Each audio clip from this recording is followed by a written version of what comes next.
Rieccoci cari telespettatori, ben ritrovati. Vi presento subito i nostri ospiti. Ben arrivato Fulvio Dal Zio, segretario SPI CGIL Venezia, grazie di essere qui con noi. Grazie a te e a tutti i telespettatori. In rappresentanza quindi dello SPI, e Silvana Fanelli, segretaria CGIL del Veneto, invece la CGIL, quindi parliamo anche di certe peculiarità di sua competenza. Ben ritrovata. Grazie, ben ritrovati a tutti. Allora, in prossimità delle prossime feste abbiamo il 25 aprile e poi il 1° maggio, sono due tematiche che riguardano molto da vicino, interessano molto il sindacato, che si vede anche coinvolto in alcune iniziative.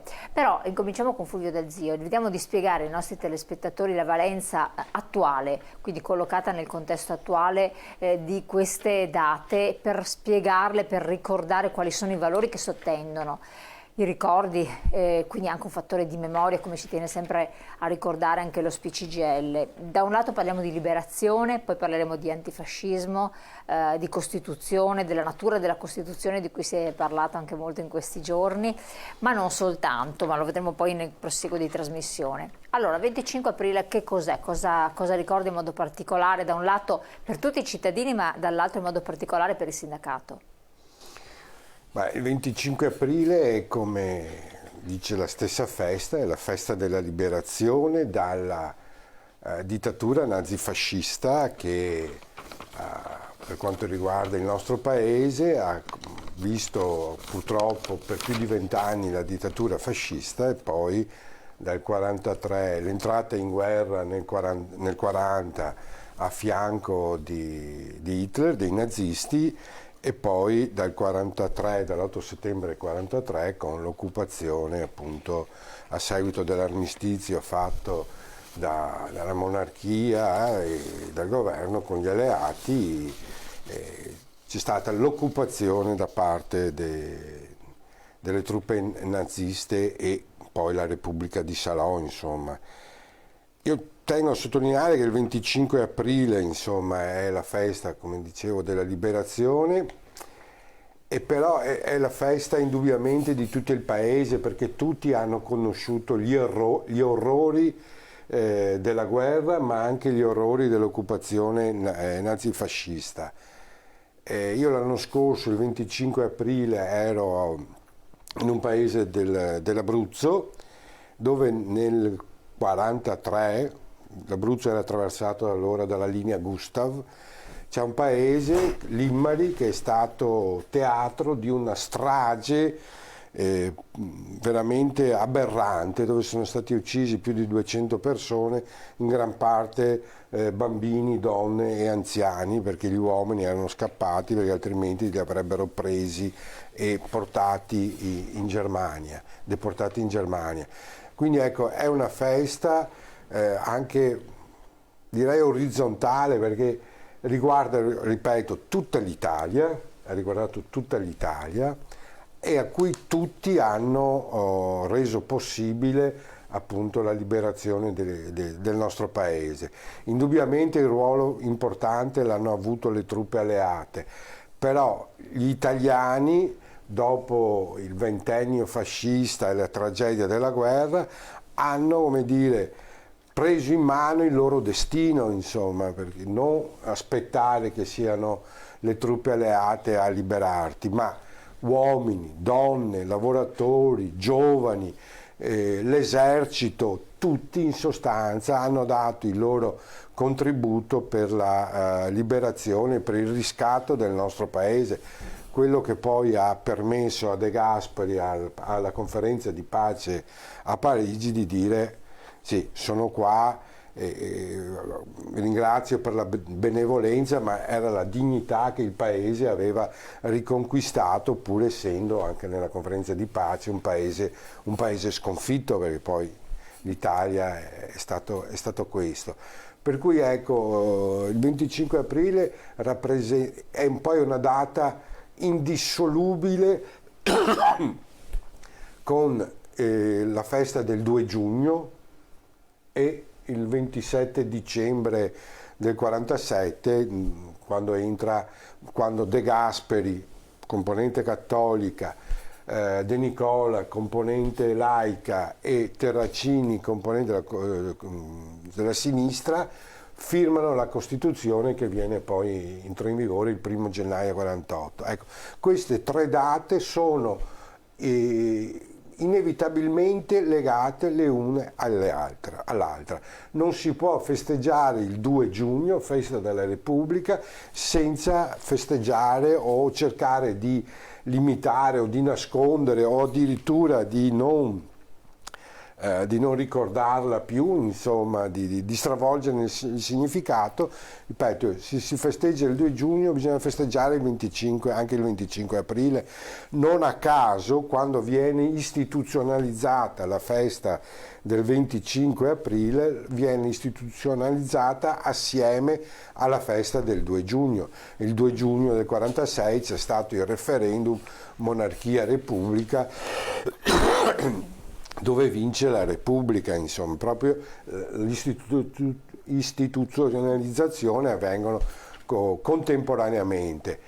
E comunque il 25 aprile è stato festeggiato anche nel 46, c'era ancora la monarchia, nel 47 e nel 48 e poi mi sembra, insomma, il 49 dipende da quando è stata promulgata la legge, insomma, quindi sono 3 date che sono legate indissolubilmente le une con le altre.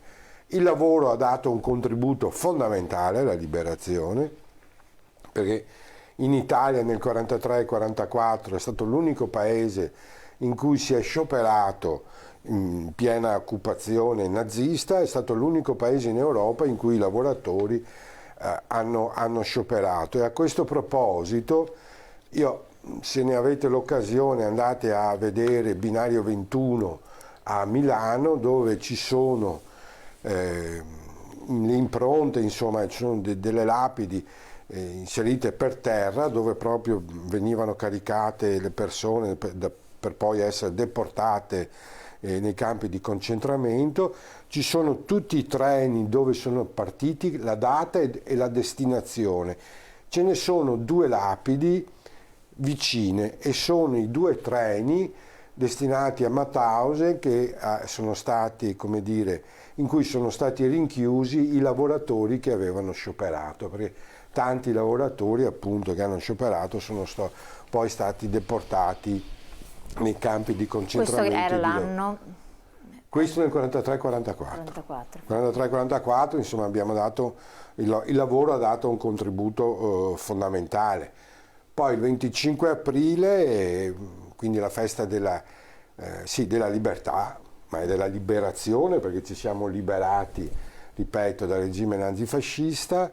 Il 25 aprile perché Aldo dice 26 per 1, è il fonogramma che il Comitato di Liberazione Nazionale Alta Italia, tra cui c'era anche un certo Sandro Pertini, poi presidente di questa Repubblica, non di altro, di questa Repubblica, e era il fonogramma in cui si dava l'ordine dell'insurrezione, perché anche l'insurrezione doveva essere preparata e doveva essere, come dire, avere un esito positivo, insomma, perché se si faceva troppo presto il rischio era che magari le truppe nazifasciste riprendessero il sopravvento. Se si faceva troppo tardi il rischio era che arrivavano gli alleati. E invece la stragrande maggioranza delle città, Milano, Genova, Torino, Padova, anche se è cominciata il 28 di aprile, insomma, piazza dell'insurrezione, insomma, si è riusciti, come dire, gli italiani si sono presi il destino nelle proprie mani e hanno liberato le città e praticamente il nord Italia.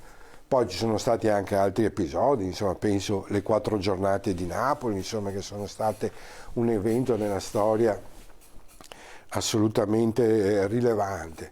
E quindi il 25 aprile è scolpita nel nostro paese, nella nascita della Repubblica Democratica. L'articolo 1 della Costituzione: l'Italia è una Repubblica, 2 giugno, democratica perché è, come dire, democrazia è esattamente l'antitesi del fascismo, l'opposto del fascismo è democrazia, quindi l'Italia è una repubblica democratica fondata sul lavoro, cioè il lavoro che sostiene l'impalcatura e l'istituzione democratica di questo paese, insomma. Quindi ecco il contributo che ha dato. Quindi questo vi vede legato come sindacato naturalmente, quindi questo è un po' il termine. Infatti qui vediamo una Costituzione antifascista, è l'altro aspetto su cui si è dibattuto, alcuni sostengono ma la parola antifascista nella Costituzione in sé per sé in modo così chiaro non è menzionata, però di fatto tutta la Costituzione ha un suo asset ben preciso, no? È antifascista perché oltre a essere contro il fascismo, che se vuoi è anche banale dirlo, nel senso che lo dice la parola stessa, però come giustamente e correttamente hai detto tu, i valori, cioè essere antifascista significa essere portatore, spendersi, credere nei valori che sono sanciti nella Costituzione, ovvero i valori quali sono? Libertà, il fascismo è stata una dittatura, la giustizia sociale, il fascismo è stato corporazione e disuguaglianze, è lavoro, è pace. L'Italia, tanti sostengono che il fascismo aveva come obiettivo la guerra, insomma come scopo, adesso io non entro in un dibattito storico, ma insomma la pace è esattamente l'opposto della guerra, del conflitto, solidarietà,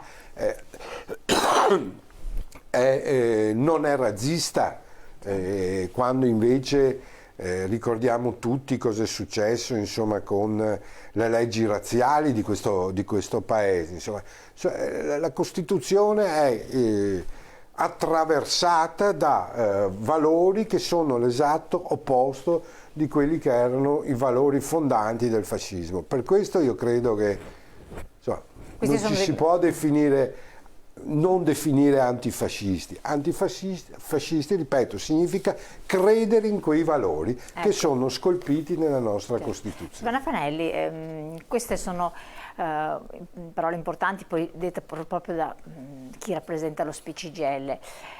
Sono percepiti e sentiti, e lo chiedo proprio a lei, come CGIL, quindi il target dei lavoratori, che comporta anche persone estremamente giovani, che possono avere non assolutamente memoria diretta, alcuni neanche indiretta, perché magari non hanno assolutamente i genitori che possono aver vissuto determinati momenti, mentre la generazione precedente o addirittura è riuscita a viverlo di riflesso, proprio ha avuto la famiglia coinvolta in certi eventi, per cui restano scolpiti certi fatti.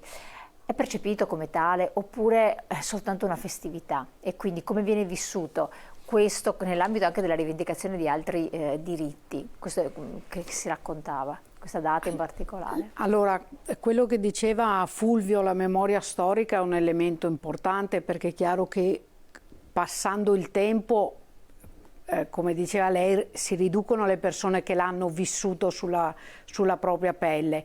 Per questo è importante continuare a parlare, a leggere e a insegnare la Costituzione, facendo capire che non è un documento nato in quel momento che non ha legami con il presente e con quello che succede poi e che è successo nella vita della Repubblica. Quando Fulvio dice che l'articolo 1 dice una Repubblica fondata sul lavoro, sta dicendo che il lavoro è l'elemento che consente la dignità della persona, che consente la libertà della persona, che consente di costruire un futuro per le giovani generazioni alla persona.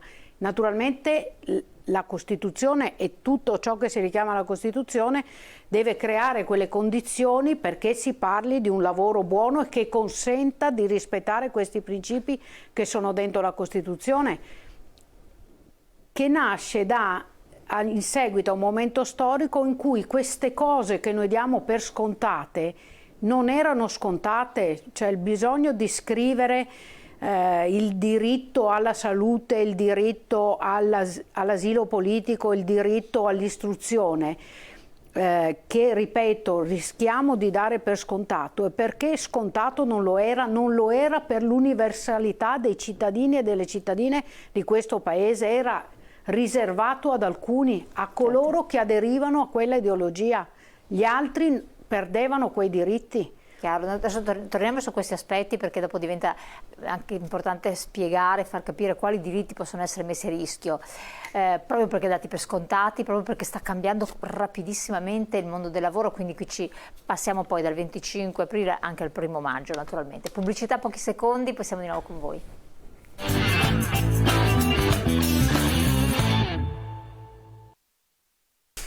Allora, ritorniamo un po' a noi, quindi abbiamo visto con Fulvio Dal Zio il 25 aprile la Valenza, ritorniamo invece anche, oltre che il 25 aprile c'è anche un'altra festività importante che è il 1° maggio. Un attimo che leggiamo anche i messaggi che nel frattempo arrivano. Non credo che il nuovo governo di centrodestra abbia connotazioni fasciste, ma bello sarebbe che ci fosse una dichiarazione esplicita, soprattutto dal Senato, che il fascismo sotto qualsiasi forma non si presenti più, ma questo comunque è già abbastanza esplicito. Comunque prego, commentare. Sì, è un governo di destra, questo è, come dire, è chiaro e apparente. Il fascismo, così come l'abbiamo vissuto, è sicuramente un'altra cosa. Il timore è, come dire, che non si ripetano degli errori. Per questo noi pensiamo, e per questo CGIL, CISL e UIL il 1° maggio l'hanno, come dire, hanno messo al centro la Costituzione, essendo anche il 75° anniversario della entrata in vigore della Costituzione, perché dentro la Costituzione, che nasce, come diceva prima Fulvio, su una cultura antifascista, ci segna la strada, non solo ci dà i diritti fondamentali inviolabili, perché i primi articoli sono proprio quelli che indicano i diritti fondamentali delle persone, ma nel prosieguo poi ci dà anche, penso agli articoli 32, 34, 36, dopo vediamo cosa sono gli articoli sul fatto che lo Stato, la Repubblica si debba occupare e garantire la sanità universale per le persone, l'istruzione universale, una retribuzione che consenta alle persone di vivere con dignità. Sono tutti articoli che, una volta enunciati i diritti fondamentali, definiscono il progetto politico, che è un progetto politico antifascista per il periodo in cui è nata, ai quali si deve richiamare la Repubblica, e che, come dire, ci richiamano anche a provvedimenti della realtà. Per questo anche il 1° maggio è stato intitolato alla Costituzione, perché quando noi mettiamo in campo provvedimenti legislativi, provvedimenti economici che, come dire, vanno ad intaccare i fondi per la sanità, per il sociale, stiamo, come dire, non stiamo più seguendo il dettato costituzionale, perché rischiamo di approfondire le disuguaglianze e di non garantire a tutti i cittadini e le cittadine di questo Paese lo stesso diritto alla sanità, che è l'articolo 32. O quando pensiamo a norme sull'autonomia differenziata e all'universalità che deve avere l'istruzione, diritto costituzionale, rischiamo di creare tanti diritti diversi a seconda di come viene organizzato il sistema di istruzione in ogni regione, e quindi perdiamo l'unitarietà e rischiamo di perdere l'universalità. O penso all'articolo 36, che è quello che dice che il lavoro deve essere retribuito in maniera adeguata e garantire un'esistenza libera e dignitosa delle persone, dovrebbe vedere tutti impegnati nella lotta alla precarietà, nella lotta al lavoro povero e non una lotta ai poveri, dovrebbe vedere tutti impegnati ad una redistribuzione dei redditi, con anche come dire, una redistribuzione dei profitti e degli extraprofitti, oltre che, come dire, a degli interventi che favoriscono il recupero dell'inflazione, del potere d'acquisto reale, cose che in questo momento noi, come dire, fatichiamo a vedere nei provvedimenti legislativi, nelle proposte legislative che sono in atto. e che rischiano poi di andare a pesare, e vado a uno degli articoli secondo noi più importanti, che è l'articolo 53, quella di un sistema tributario progressivo, che vede, come dire, invece delle proposte di cosiddetta tassa piatta, che sono esattamente il contrario di quello che ci dice la Costituzione, cioè che bisogna partecipare progressivamente alle spese sociali, alle spese e alla vita della Repubblica, ai servizi che può offrire, che deve offrire la Repubblica per rispondere agli articoli che dicevamo prima, e non in maniera egualitaria, indipendentemente dal proprio stato di partenza. L'uguaglianza è cosa diversa dall'equità. La Costituzione dice che dobbiamo garantire l'uguaglianza ma anche l'equità e l'equità sociale, e questi provvedimenti per noi sono molto preoccupanti perché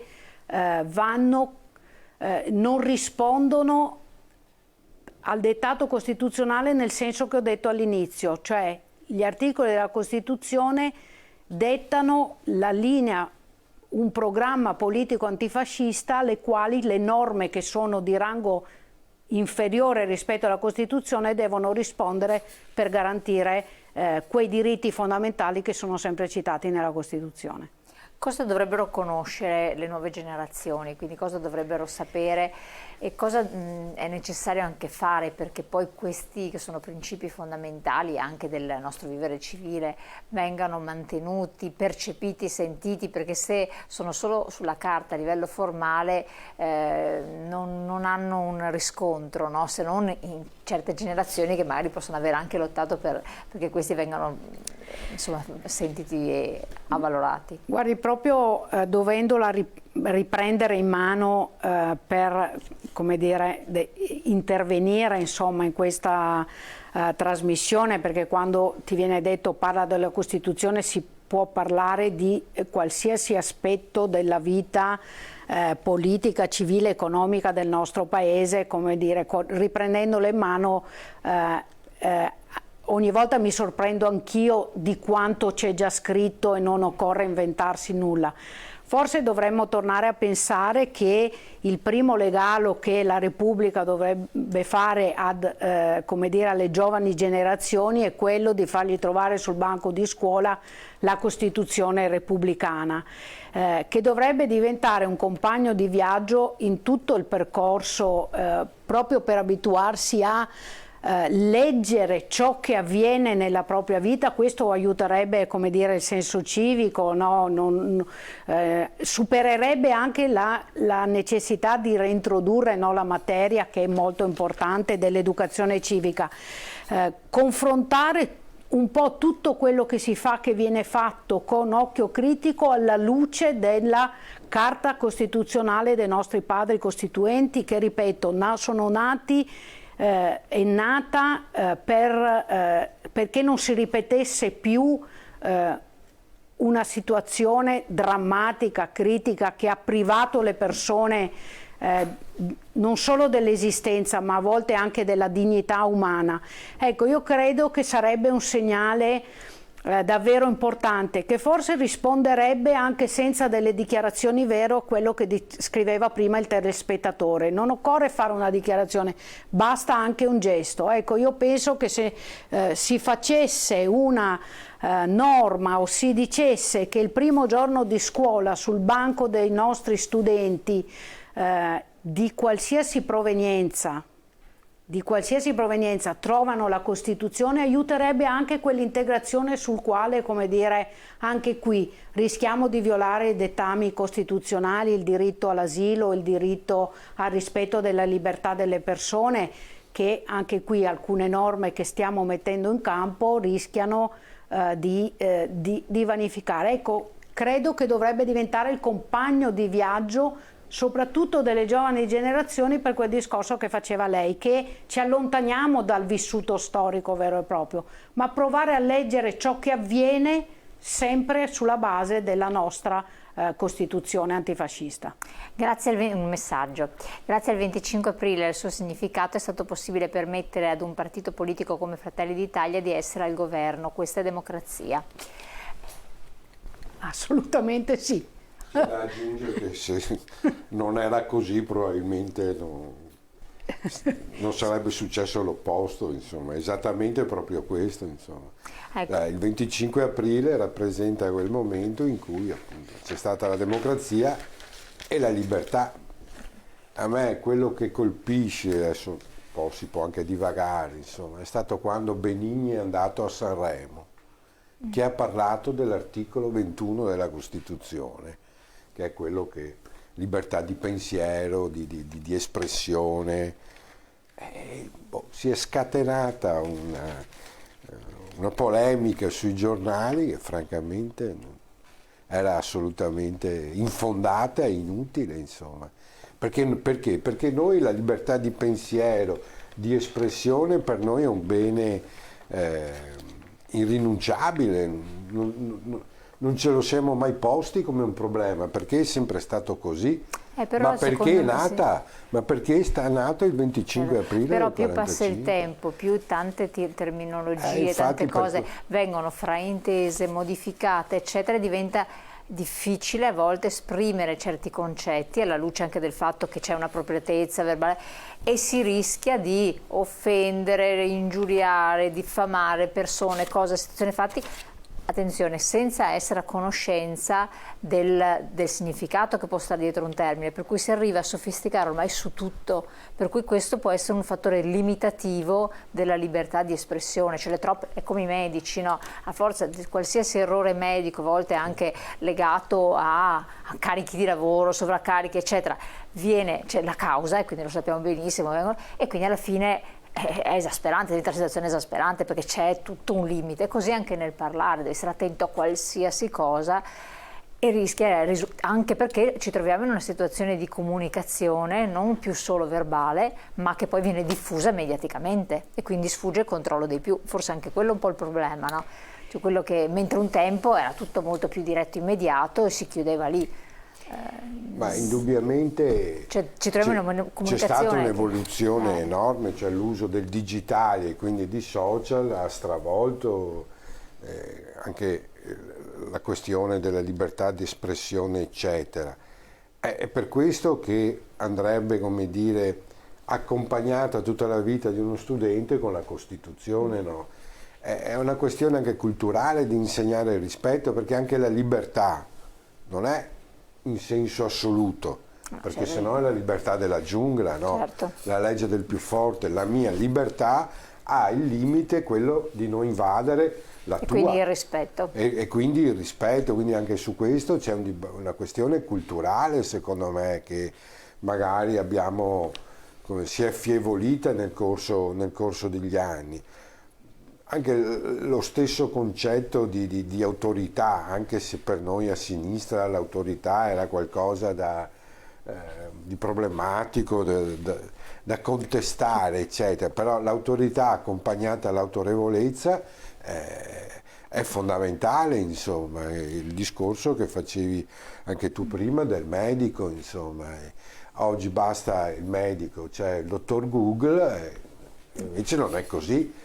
È una questione proprio anche, secondo me, di strumenti culturali di cui uno dispone, però sono tutti strumenti che sono stati possibili grazie a quello che è stato conquistato e dalle persone che si sono spese, ripeto, per liberare questo paese dalla dittatura nazifascista. Messaggio diretto.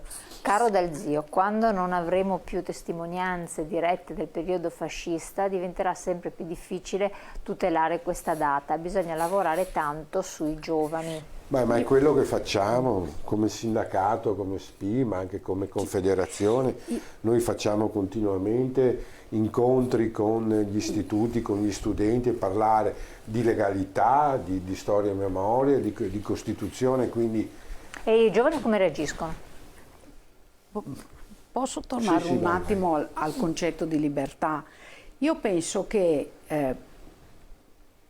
veramente, cioè, dobbiamo tornare a leggere la Costituzione, perché noi abbiamo stravolto il concetto di libertà e pensiamo solo alla libertà individuale. La libertà è anche questo un concetto collettivo, cioè se siamo liberi tutti, c'è vera libertà. Se sono libero da solo, ma la mia libertà non ce l'hanno anche gli altri, che vuol dire porre qualche limite alla mia libertà, e non è vera libertà. Allora anche nel dire le cose, la libertà di opinione non è dire qualunque cosa all'indirizzo di qualsiasi cosa, è dirla nel rispetto di quella cosa e della persona verso cui la dici.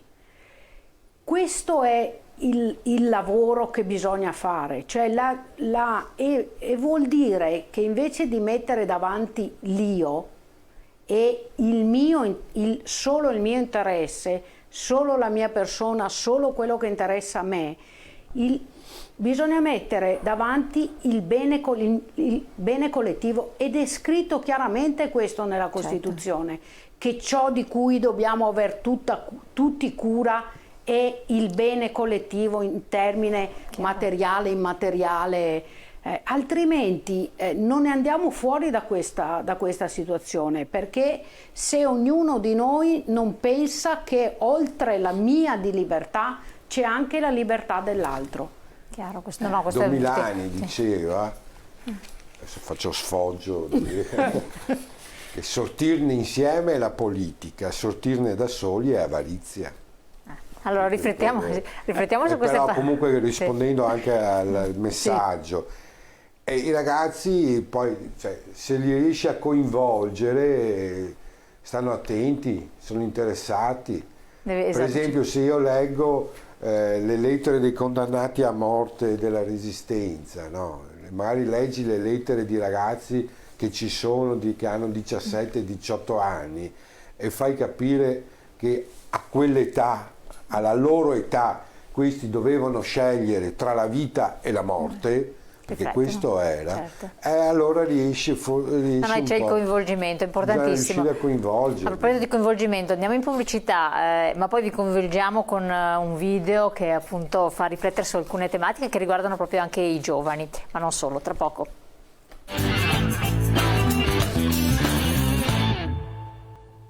Eccoci qua. Allora, c'è un video, seguiamolo insieme, ed è in modo particolare sullo street art veronese Cibo, che è stato ospite del congresso SPI nazionale di febbraio, per cui dopo magari lo commentate anche insieme a noi, vediamolo intanto. Allora, io potrei prendermi un fondo, vediamo.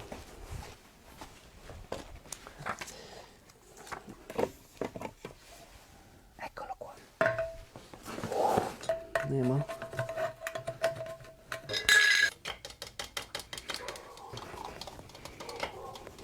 Che bel colore. Allora, giallo. È abbastanza.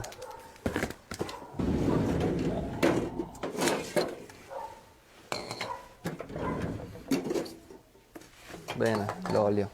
Beh, si inizia sempre con il disegno, perché comunque devo partire da casa con i colori e perciò bisogna che sono organizzato. Allora, l'olio lo mettiamo qua di fianco dove sono tutte le scritte, che arrivano così. Perciò alla fine c'è tantissima progettazione dietro.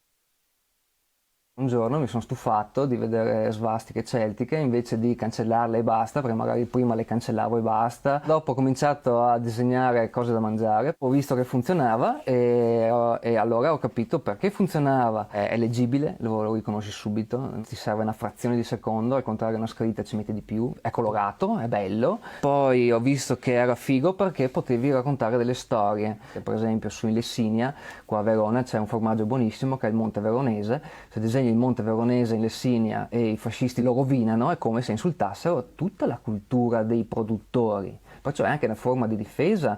Una caprese, per dire, è un tricolore, un fascista che rovina il tricolore.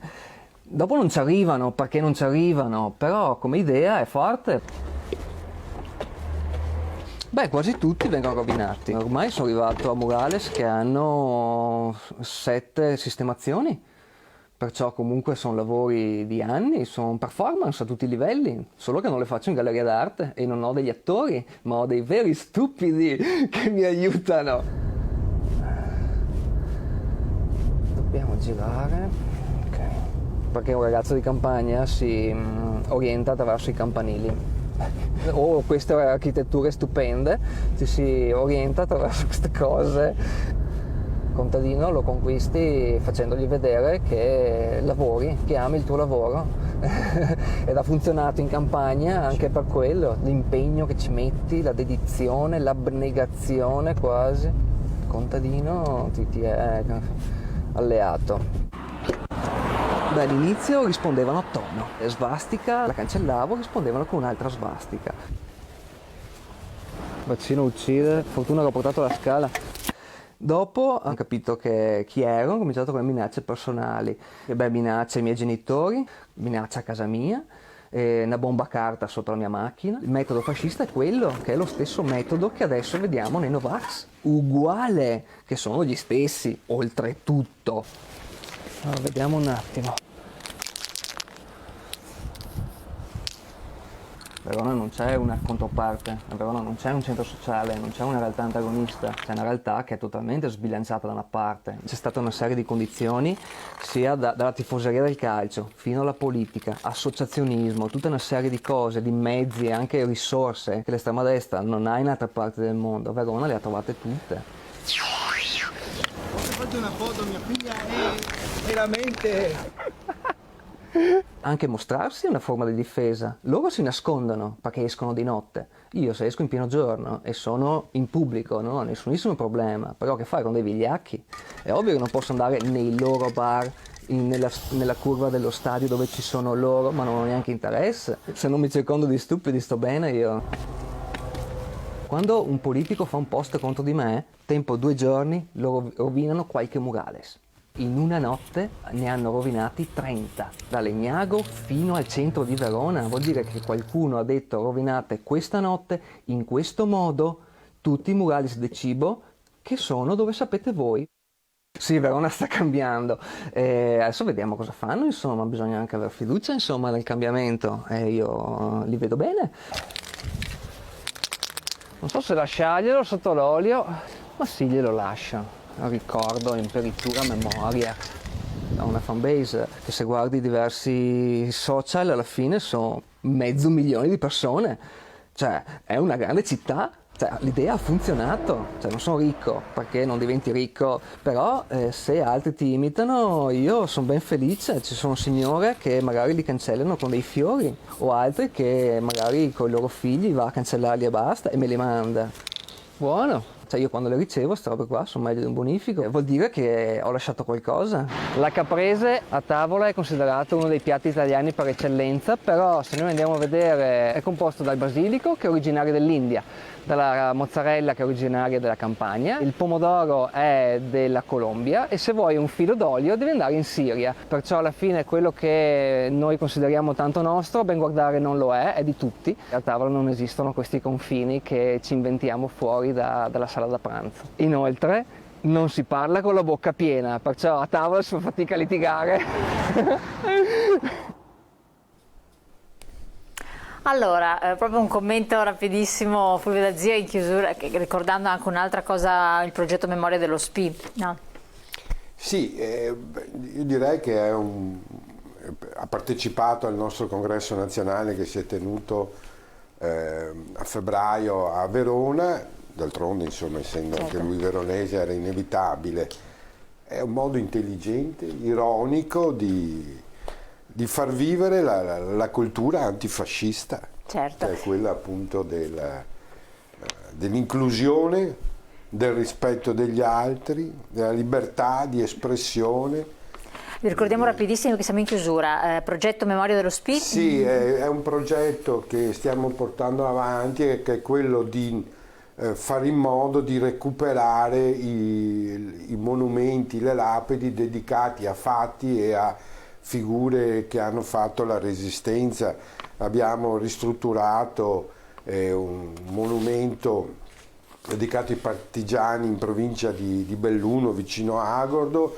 L'anno scorso ne è stato fatto uno a Rovigo e stiamo continuando, pensiamo quest'anno di farne anche altri, anche in provincia di Venezia. Stiamo vedendo questo, esatto. Quello di Cavarzas dedicato a Busonera.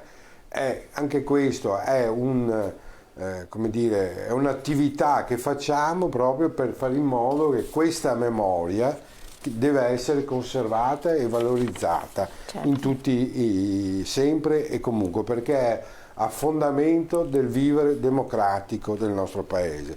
Bene. Se perdiamo la memoria di quello che siamo stati e del perché, è chiaro che a tutto il resto diventa a rischio, insomma, quindi anche la Repubblica, cioè già adesso si parla di Repubblica presidenziale, insomma, non entriamo in questa merda perché siamo fuori tempo massimo. E Silvana Fanelli, una battuta perché siamo proprio in chiusurissima.